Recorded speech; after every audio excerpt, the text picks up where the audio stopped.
মা কাজল, এদিকে আই তো মা। মাশাআল্লাহ মাশাআল্লাহ, আমার তো খুবই পছন্দ হয়েছে। তাইলে আগামী বৃহস্পতিবার গায়ে হলুদ, শুক্রবারে বিয়া।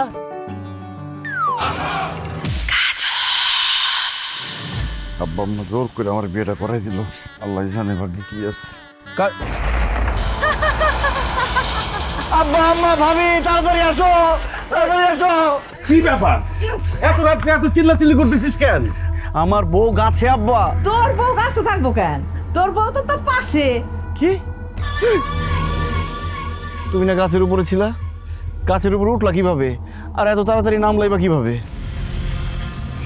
কারণ আমার সাথে ভূত আছে, ওরা আমার গাছের উপরে উঠাইছে আবার নামায় দিয়ে গেছে। ওয়াল্লাহ, কি বলো সত্যি?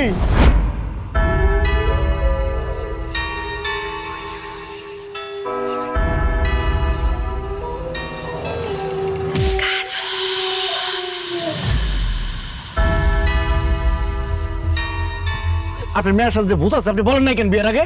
তুমগো সবার জীবন বাঁচানোর জন্য। আমাকে বাঁচানোর জন্য মানে?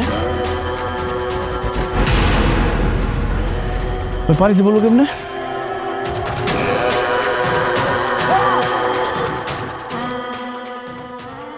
আমি তো নিজের চোখে দেখছি ওই কাজল আমার মুখের মধ্যে গরম চা মারছে।